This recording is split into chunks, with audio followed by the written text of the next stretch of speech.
Hello everyone, and thanks for tuning in. Thanks also to the organizers for inviting me to make this video. Today I'm going to be telling you about joint work with James Farr. Hi, I'm James. In which we demonstrate how to cut and paste hyperbolic surfaces along measured laminations. Before I begin, I want to highlight that there's also a second part to this talk, linked below, where I discuss applications of this work to flows on moduli space.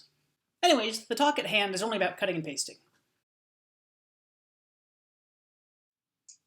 Let's begin with our main object of study, hyperbolic surfaces. These are metrics of constant curvature -1 on a surface. Today our surfaces will always be closed and oriented. By the uniformization theorem, every surface of genus at least 2 admits such a hyperbolic metric. Now there are lots of different hyperbolic structures on a topological surface of given genus. It's often useful to package all of these together into the Teichmuller space of the surface, which is all the different ways your given topological surface can wear a hyperbolic structure. Formally, this is the space of all marked hyperbolic surfaces, up to isotopy of the marking. If you haven't seen this before, a marking just allows you to say which curves are which on the surface.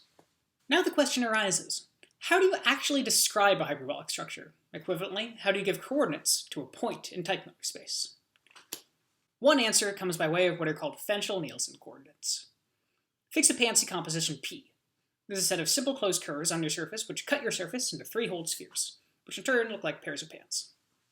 Cutting along P, you're left with a collection of 2G-2 pants, and we can describe our original hyperbolic structure by the geometry of these pants, together with some sort of gluing information. Now it's a standard exercise in hyperbolic geometry to show that the cuff lengths uniquely determine the hyperbolic metric on each pair of pants. Just cut it into right-angled hexagons. So we can exactly specify the shape of these pants by specifying 3G-3 positive parameters. Now, there are 6G-6 boundaries to the pants, but boundaries that are glued together have to have the same length. There's a whole family, though, of ways to put these pants back together, coming from different choices of twisting, or shearing, along each curve. To remember the shearing, we choose some point on each pants cuff. It doesn't really matter which, but there's some geometrically nice choices. And then we measure the twist along each curve between the chosen points.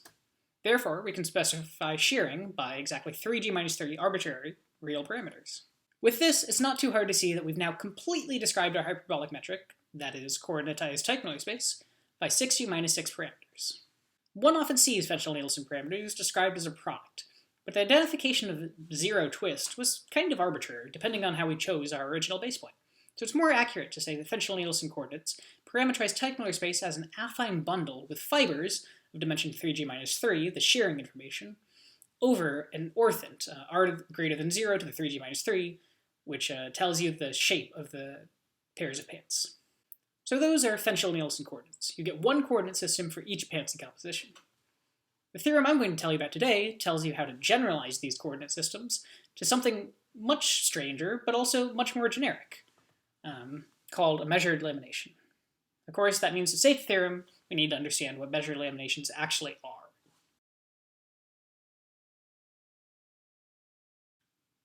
First, let's consider unmeasured geodesic laminations. A geodesic lamination is just a closed union of simple geodesics. They might have infinite length, they might have finite. Leaves can spiral onto other leaves, and generically, if you look at a patch on the surface, the lamination restricted to that patch will look like a product of a Cantor set with an interval. These are pretty wild objects, but we can still understand their complementary subsurfaces. They're themselves hyperbolic surfaces, but now their boundaries may have crowns with infinitely long spikes. So these are geodesic laminations. Measured lamination, then, is a geodesic lamination equipped with what's called a transverse measure. This is a function on arcs transverse to lambda satisfying 3 properties. You need it to be invariant under transverse isotopy, which means that if you take an arc and you slide it along the leaves of lambda, you get the same number. It's a measure, so it needs to be countably additive with respect to unions. And you need the support to actually be equal to lambda. So if the arc doesn't intersect the lamination, then it gets weight 0. Now this might, at first glance, look like a strange definition, but the point is that these properties are all just generalizations of the geometric intersection number with a multicurve. In fact, in a very strong sense, the space of multicurves is an integral lattice inside the space of all measured laminations. So a measured lamination is really just a limit of weighted multicurves. Now, not all geodesic laminations support measures, but out of those that do, the generic measured lamination, with respect to the natural debate class measure, is maximal. which means that it cuts your surface into ideal triangles. Now, since the space of measured laminations is a completion of the space of multicurves, one might ask, is there an analog of Fenchel-Nielsen coordinates for any measured lamination? Now, for maximal laminations, this was answered affirmatively by Bonahan and Thurston in the 90s, and our work builds analogous coordinates for, in fact, any lamination, whether maximal, a multicurve, or something in between. In particular, we show that if you're given any measured lamination lambda, there is a coordinate system for Teichmuller space adapted to that lamination, which is an affine bundle of gluing information over some subvariety of the Teichmuller space of the complementary pieces. Moreover, this coordinate system is natural with respect to the action of the mapping class group. So just like Fenchel-Nielsen coordinates then, our coordinates remember both the shapes of the crowned complementary subsurfaces, together with some sort of information about how to glue along the infinitely many leaves of the lamination. What the statement about naturality says is that if G is an element of the mapping class group, then the coordinatization of a hyperbolic surface X with respect to a lamination lambda, this coordinatization is the same as the coordinatization of Gx with respect to G lambda. So the coordinate systems are transported nicely when you apply an element of the mapping class group. So it's reasonable to ask yourself, Bonahan and Thurston already have a perfectly good coordinate system for a maximal lamination. We want to build a coordinate system for a non-maximal lamination. Why don't we just take the non-maximal lamination, complete it to a maximal one, and then use Bonahan and Thurston's coordinates? So the issue is that doing this, because you've chosen a completion, you necessarily sacrifice equivariance. Now, the main theorem in part 2 of my talk really relies on this equivariance statement. So if you sacrifice equivariance here, you sacrifice the main theorem of part 2. Now, I'd like to explain a little bit about how both of these coordinate systems work. Let's begin with the maximal case, due to Bonahan and Thurston. So what this theorem says is that if you're given any maximal lamination lambda, right, so you cut your surface into triangles, there's a coordinate system for Teichmuller space adapted to that lamination, described exclusively by shearing data. And these are sometimes called the shear or cataclysm coordinates. So the important thing in this theorem about maximality is that the complementary components are all triangles, and there's a unique hyperbolic triangle up to isometry. This means that all of the data of the metric is really just captured inside the gluing information, which, admittedly, it's a lot of data, since it tells you how to glue over infinitely long leaves, and also how to fill in the gaps between pieces with uncountably many leaves, these Cantor set-like regions. That said, what the theorem really tells you is that all you need to do to describe a hyperbolic surface is to explain how to measure the gluing of two ideal triangles.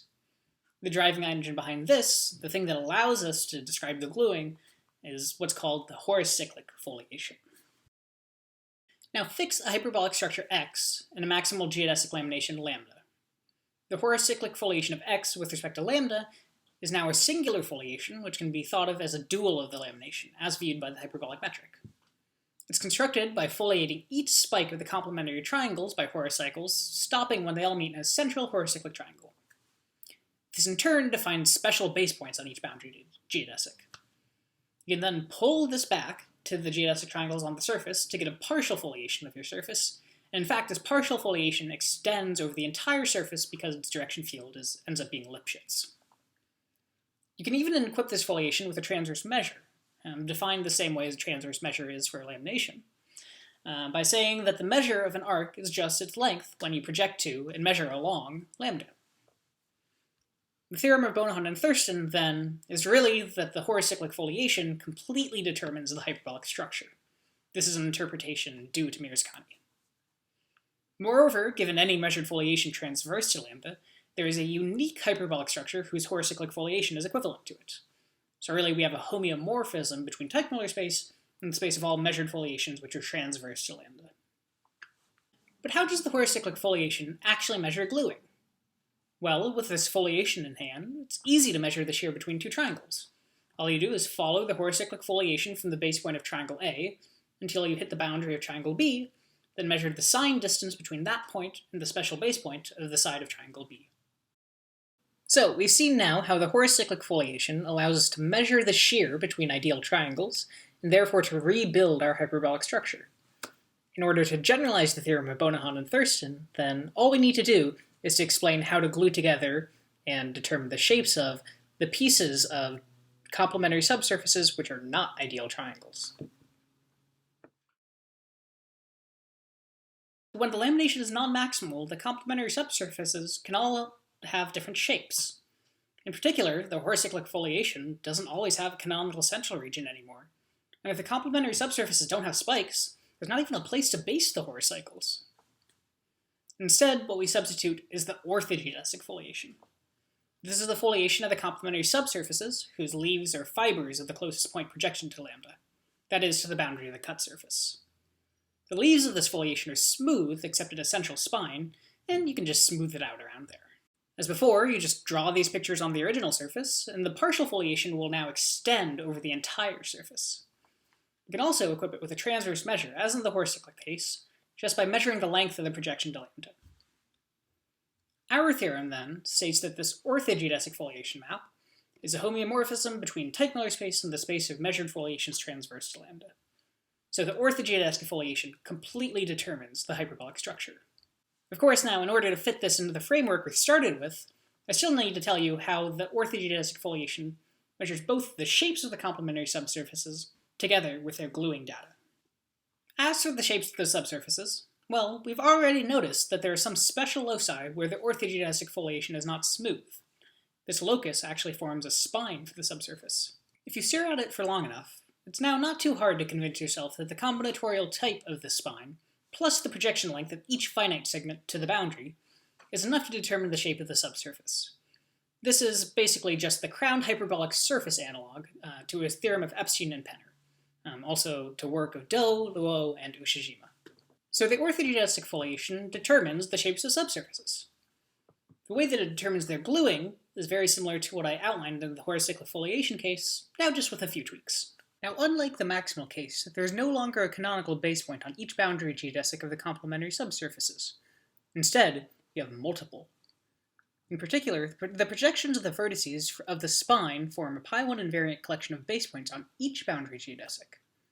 Now, to measure the shears, you just pick one base point on each geodesic and do the same thing as you did for triangles. Follow the orthogeodesic foliation for one base point until you hit the other boundary geodesic, then measure the signed distance between the transported point and the base point of that other boundary geodesic. Now, you have to be pretty careful here, because if you choose a different base point on the same geodesic and measure the shear from there, you'll end up with a different number. However, the two shear values will differ exactly by the length of the projection of the spine. So if we already know the shape of the complementary subsurface, the shears for one choice of base points determine the shear for any other choice. Really, this phenomenon is a manifestation of the affine bundle structure of our coordinates. Choosing a base point is like choosing a zero section, which is really just choosing what zero twist means for Fenchel-Nielsen coordinates. The full statement that this coordinatization has the structure of an actually affine bundle takes a fair bit more work. For example, unlike Fenchel-Nielsen coordinates, it's not at all clear that you can just deform the shear parameters at will. In fact, if you deform too much in certain directions, you won't have a hyperbolic structure anymore. I also haven't explained the constraints on the shapes of the complementary subsurface, but in more or less one sentence, let me tell you that it's similar to requiring that you glue together pants cuffs of equal length. Ask me about it in the question session. So, as promised, we've seen that the orthogeodesic foliation records both the shapes of the complementary subsurfaces as well as the shearing information between them, generalizing the phenomena we saw in both Fenchel-Nielsen and Bonohan-Thurston coordinates to arbitrary measured laminations, and coordinatizing hyperbolic structures in the process. So, this concludes part 1 of my talk, but I invite you to check out part 2, again, linked below, in which I explain how to use the orthogeodesic foliation to extend Mirzakhani's conjugacy between the horocycle and earthquake flows. I look forward to your questions. Thanks for watching!